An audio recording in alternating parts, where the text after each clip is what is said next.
There's this little issue with the Prime Minister of Jamaica and his party in the administration.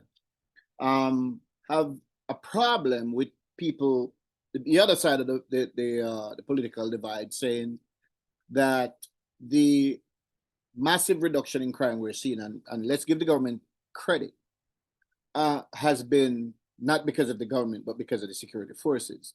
Now, the Prime Minister has a problem with that, and appropriately so. But here's the issue for the Prime Minister. And just to make the Prime Minister's point before I go any further, the Prime Minister is to be credited. The administration is to be credited with the steps he's taken with actually paying attention to the police department, making changes within the police department. Those changes are borne some fruit. They have not fully borne the fruits that I would like to see, the fruits that needed to be seen, the changes that caused someone like myself to have left the force after only 10 years of service, because I just simply could not serve in a force that lethargic and that poorly managed and trained and executed. Now, having said that, yes, the government actually came around to administering some very stringent rules. And so it is really silly for the opposition to say, look, the government didn't have anything to do with it. It's all government. If they were in power, they would take credit for it. The police force has been, a lot have been done for the police force. But the most important part about the police force is to pay them, yeah.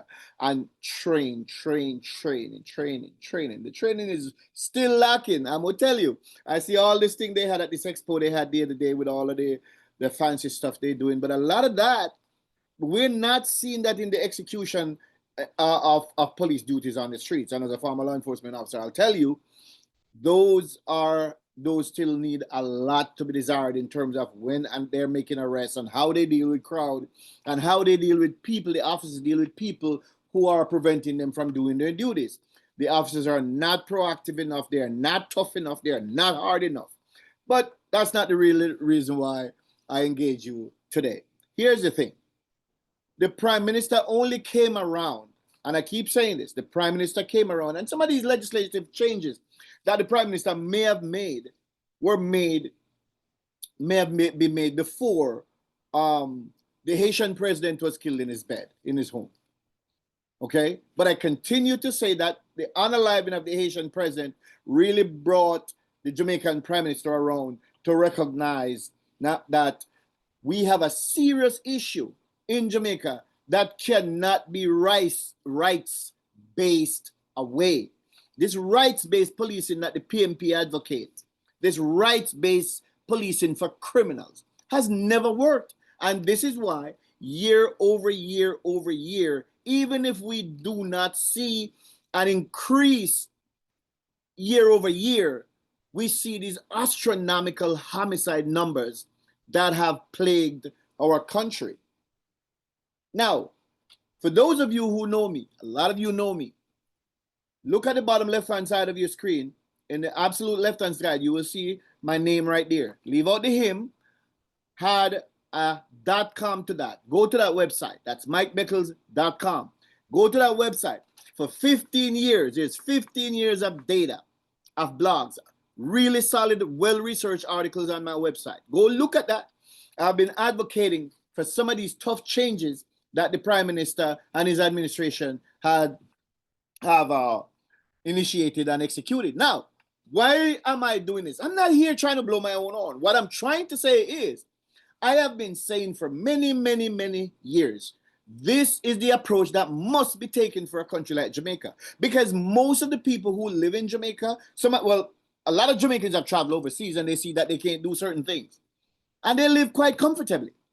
But when they go to Jamaica, they support lawlessness. Those who can travel, they travel and they see when they go to other countries, they can't act the way they act in Jamaica. So why do they do it at home? Because they can. Because they can. And the PNP's approach has been to, rights-based. You cannot first think about the rights of the people who are committing crimes when you should be thinking about the rights of their victims. And this is something, this is a drum I've been beating for years, until finally I heard Andrew Holness pick it up now, and a while ago now, and start saying, yeah, we have a rights-based issue with our laws. I've been saying that for years, and I'm glad to see that they finally recognize that this rights-based approach to how we enforce our laws is absolutely incorrect, or even how the type of laws we make. It's absolutely ludicrous. We have to make laws that protects the people who are not breaking laws. That's how a country has to be run. That's how the laws has to be looked at. That's how laws have to be created, to protect the innocent, not laws to protect the guilty. The PNP is literally a criminal organization. They support dons. There's ample evidence coming out that they're supporting dons, and we know that. As a former law enforcement officer, we know that. That's not to say the JLP has not supported dons, but I'm saying that the PNP still continue to support dons, and somebody need to call it out, and that's why I'm doing it right now. They are supporting dons, and so this is why they cannot support real tough law enforcement. So the JLP administration have made some changes in amendments to Offenses Against the Persons Act, the Criminal Justice Administration Act, Child Care Protection Act, and all have seen increased penalties for violent offenders. That's what I'm talking about. So it is not so, as the Prime Minister tends to still think, that is changing the paradigm. It is the fact that people now know that the laws are there and they're going to go to prison, and they're not going to see back the streets for the better part of their lives. That's why all of these crimes are down. MikeBeckles.com. Look in your left-hand corner of your screen. Go to that website.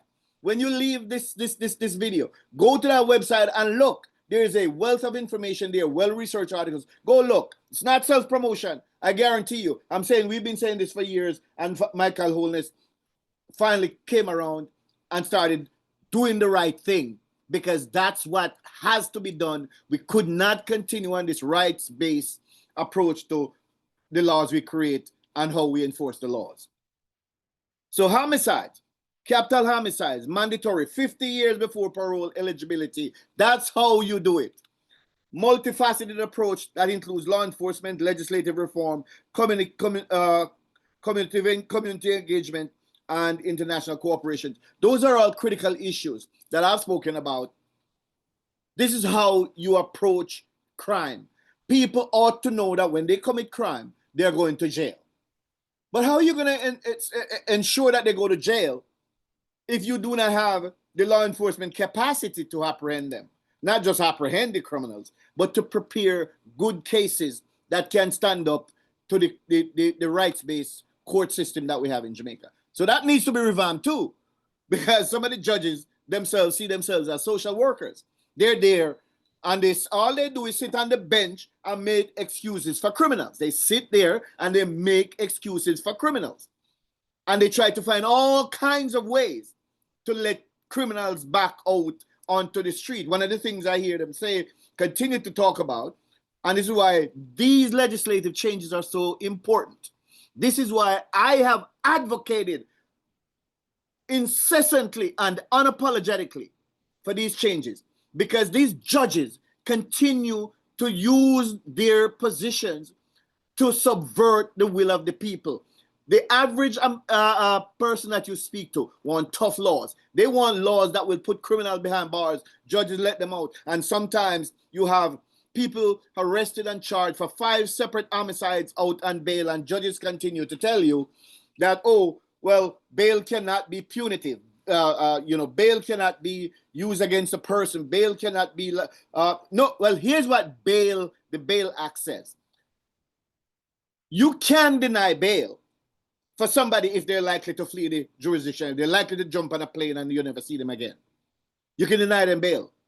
Bail can be denied if the alleged offender is likely to reoffend. Meaning, if he unalives somebody and he's likely to go back out and unalive somebody else, you lock him up until his trial. is concluded. Bail Act says if the person is a threat to the community, you can lock him up. You don't have to let him out. And, you know, there are several things within the Bail Act that prevents, that gives judge cover. Yeah? If he's likely to flee, if he's likely to reoffend, if he's likely to interfere with witnesses. Those are all reasons why you keep people in jail until they're tried.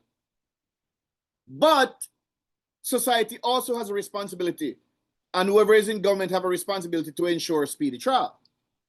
Nobody deserves to be locked up merely on the fact that the government says that they've committed a crime.